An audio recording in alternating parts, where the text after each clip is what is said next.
I had always known that my relationship with my sister-in-law Sarah was tense.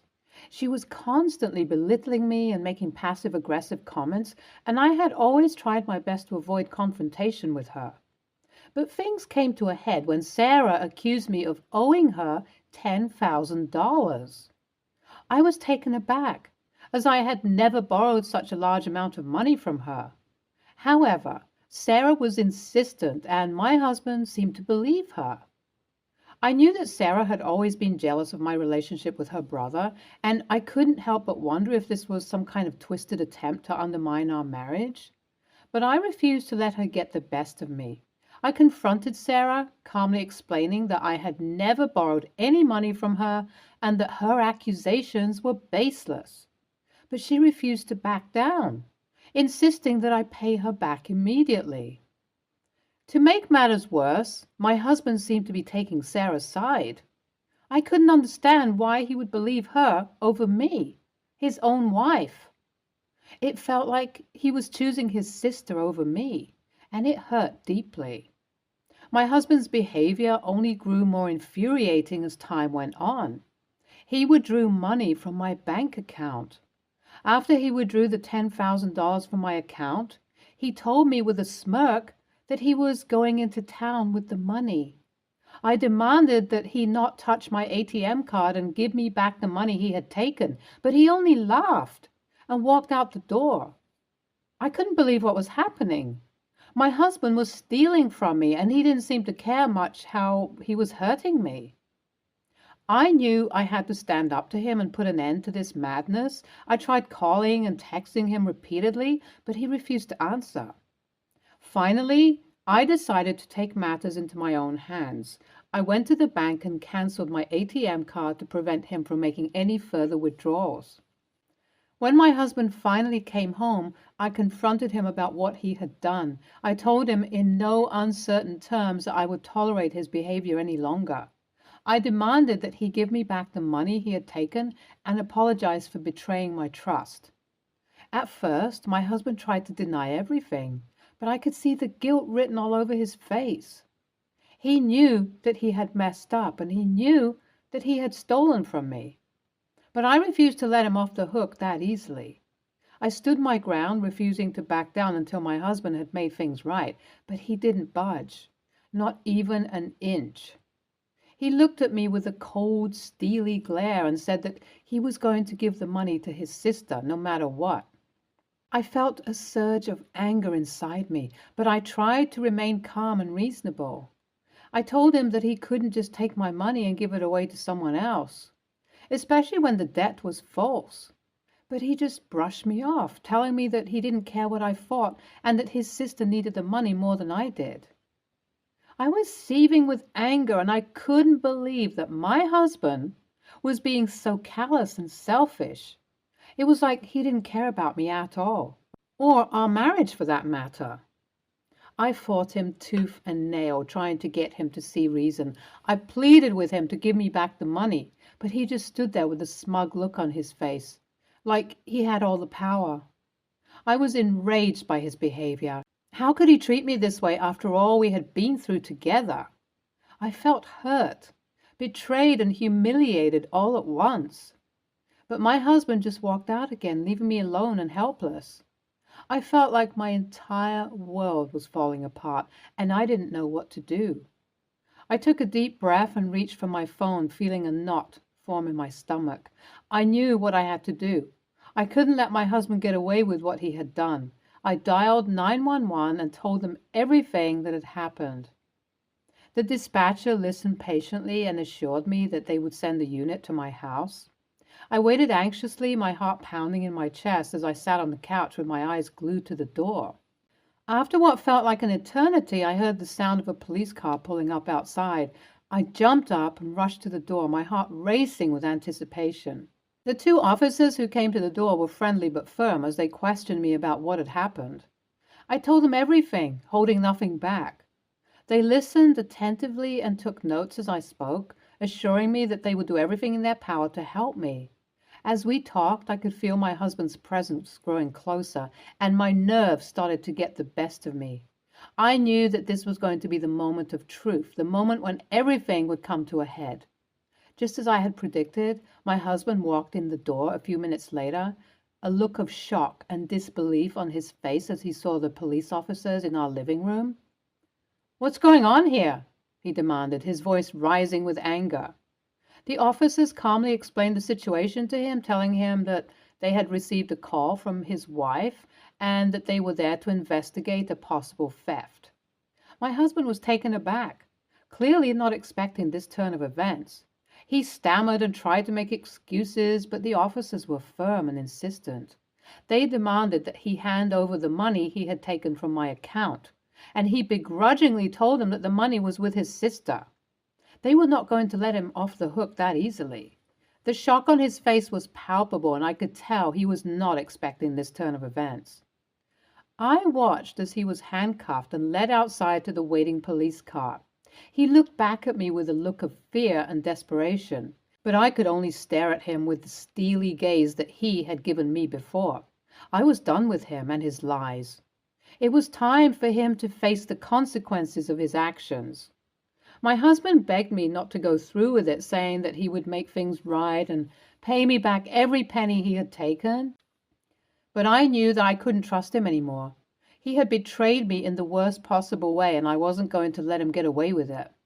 The officers took my husband to his sister's house. Sarah was standing outside as the officers approached her house. I could see the fear in her eyes. She quickly ran inside and shut the door, trying to avoid the confrontation, but the cops weren't going to let her get away that easily. They knocked on the door and demanded that she come out.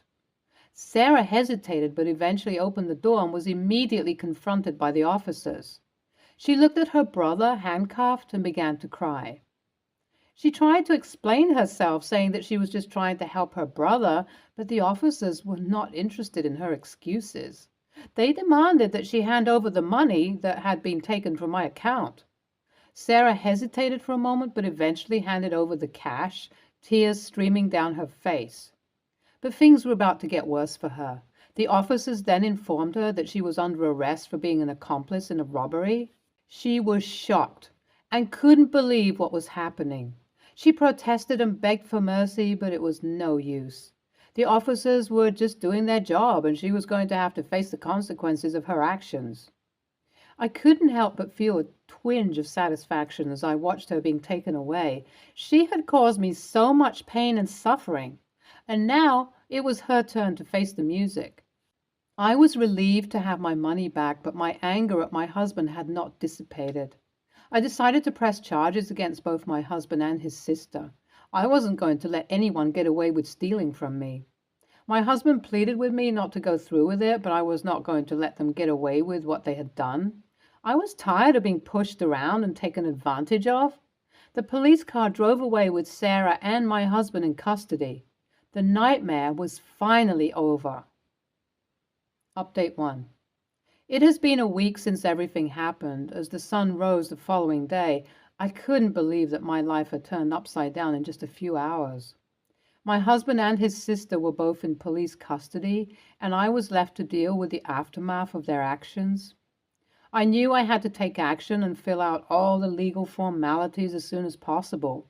So that day itself, when they were arrested, I went to the police station and provided all the necessary documents, conversations, texts, bank records, to press charges against my husband and his sister. The next day, after I returned home from talking to my lawyer, I was startled to hear a knock at the door. I opened it to find my in-laws standing on my porch looking distraught and worried.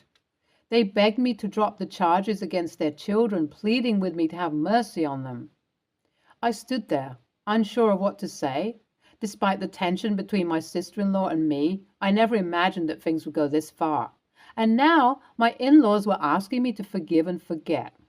I took a deep breath and calmly told them that what their children had done was wrong, and they had to face the consequences. I couldn't just let it slide and act like nothing had happened. But they continued to plead, insisting that their children were good people who had made a mistake. They promised that it would never happen again and that they would make it up to me. As much as I wanted to believe them, I knew deep down that this was not just a simple mistake. My husband had taken advantage of me and my trust, and his sister had been complicit in the whole thing. I tried to explain my point of view to my in-laws, but they wouldn't listen. They kept insisting that I forgive and forget, even offering me money to drop the charges. I was shocked and hurt by their actions. It felt like they were trying to buy my forgiveness, as if all of this could be resolved with a few dollars. But I stood firm, refusing to back down. I told them that I had already pressed charges and that I wouldn't let their children get away with what they had done. Eventually, my in-laws left, disappointed and angry. Update 2. 8 months had passed since I had pressed charges against my husband and his sister for stealing from me. 2 weeks after the charges were filed, they were both released on bail. It was a painful reminder that justice is often slow and imperfect, but I refused to give up. In those 2 weeks, I had filed for divorce. I knew that there was no way I could continue my marriage with someone who had betrayed my trust in such a profound way. It wasn't easy, but it was necessary. When my husband found out, he was furious. He begged me to reconsider, to give him another chance, but I was resolute. As the legal proceedings continued, I found myself struggling to hold on. The stress was overwhelming. But then I remembered how my husband and his sister had taken advantage of me, and my resolve was strengthened. Finally, the day came when the verdict was delivered. My husband and his sister were found guilty of theft and sentenced to jail time. They were also ordered to pay a significant fine as restitution for the money they had stolen from me. I had won the case, and justice had been served, but that wasn't all. I had won the divorce settlement too. I was happy with what I had been awarded. Now, I am happy and moving on with my life. It hasn't been easy, but I learned to be strong and stand up for myself. I have also learned that sometimes the people we trust the most can hurt us the most. But I refuse to let that stop me from living my life to the fullest. I am grateful for the support of my friends and family, and I know that I will always have their love and encouragement to guide me. The in-laws are just enabling their children's criminal behavior. And did OP's husband seriously not see the divorce coming? He stole from her, and it wasn't just $1. NTA, start fresh. NTA, you did the right thing by pressing charges. You need to protect your finances. Next story. My husband's brother is getting married overseas in 5 months, and we looked at the flight and lodging costs and just can't afford it. Hell, even if we had the money, we probably still won't go, since it's a lot of money to spend for only a few days, and we have a mortgage with very high interest rates. The bride and groom themselves specified in their invitations that they'd understand if people can't go because it is quite an expense, since it's not all inclusive and the guests will literally have to pay for everything other than probably the wedding dinner. My parents-in-law are obviously going and have already decided they'd also pay for flights and lodging for their other son and his children because they wouldn't be able to go otherwise. When we told my parents-in-law we weren't going, they offered to pay for us as well. Now, my mother-in-law and father-in-law are not exactly well off, and they're only a few years off retirement. They just have their little life savings, and based on the estimates, we'll probably already need to spend around $10,000 plus for just the 4 of them. My husband and I don't really want to add to their financial burden. We don't begrudge the other brother for getting his expenses all paid for, since he does really struggle as a single dad, and him and his little son deserve a decent holiday. For me and my husband, though, we're just happy to celebrate the wedding on Zoom.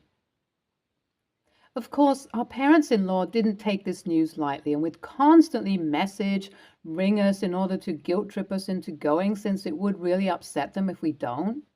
While talking to my mother-in-law the other day, we accidentally found out that the bride and groom called us ungrateful for refusing the offer, which really upset my husband. AITA for not wanting to go to my brother-in-law's destination wedding and declining my mother-in-law father-in-law's offer to pay for us. NTA. I personally think destination weddings are selfish and self-serving, a way to invite a ton of people and therefore put on a perceived obligation to send a gift, but not actually having to host them. It's not just the expense. Most people don't have unlimited PTO or vacation time. When you decide to have a destination wedding, you are basically deciding how people will use their precious time off. Sorry, someone else's wedding doesn't sound like my idea of a vacation. It is not ungrateful to not want someone squandering their savings for your sake. If the bride and groom want you there so badly, they either need to move the wedding back stateside or pay your expense themselves. It's the risk you take when you choose to have your wedding far away from your family. NTA. If the bride and groom want you there so bad they can offer to pay instead of making a couple of seniors living on a fixed income, do it. What if your husband asked his brother to pay for just him to go? Would that be okay? Maybe the couple could afford to fly a single person out, and it is his brother. Just make sure they don't try to ask to get reimbursed by your in-laws. Next story. Some background. Hannah, 26, female, and I, 25, female, have been best friends for 4 years. She's still studying full-time, whereas I have been working for the last few years while we have had this friendship. It's become the norm for me to pay for both of us when we go out and do something together because she obviously doesn't have money as she's not working at all. Let me just say that I have never minded this dynamic, and I always let her know that I'm okay with paying for her. Last night she texted me asking to make plans and saying that she would love to see me and spend time with me, as it's been a few weeks since we have seen each other. She also lets me know she doesn't have any money but would love to do something with me. She tells me that she doesn't have a lift home or money for Uber, so I told her I would pay for us at the bar and I would gladly take her home afterwards. I wait around for about 2 hours for her to let me know she's ready, and we finally meet at the bar. Once we get inside, she casually lets me know she invited a guy she's been talking to. This was their first time meeting, and that he's sitting waiting at a table for her by himself. Of course, this confused me because why would she not mention this earlier? I didn't say anything to her until later in the evening after I'd been paying for everything and awkwardly sitting there third-wheeling between them. I told her I felt a bit used, and it seemed like she only invited me because she needed me to fund her date. We ended up getting into an argument, so I decided to leave and go home. I told her to find her own way home and walked out. This morning I woke up to a text from one of our mutual friends telling me I'm an AH for leaving her at the bar, knowing she didn't have a lift home. I do feel bad because maybe I should have taken her home instead of leaving her there. AITA? Edit for extra info. Her cousin dropped her off at the bar and I drove in my own car. NTA, but let's be fair. Did you really know she didn't have a ride home? Because she lied to you and manipulated you about everything else that evening. How were you to know she was telling the truth about the ride? Especially since usually people dependent on others don't fight with them if they don't have a backup plan. I mean, now it's obvious that she might have been telling the truth there, but it was reasonable to assume that she wasn't being truthful. By the way, I have been the person who relies on the generosity of others, and I want you to know that I always offer to spend time in free and/or cheap places first, and will do little things like baked goods to repay favors. One of my favorites is walks in the woods. If your friends are insisting on places where money needs to be spent, they aren't your friends. NTA, I've literally had some similar situations like this with friends who I thought were super close with, and am no longer friends with these people because I put up with this BS like this for so long.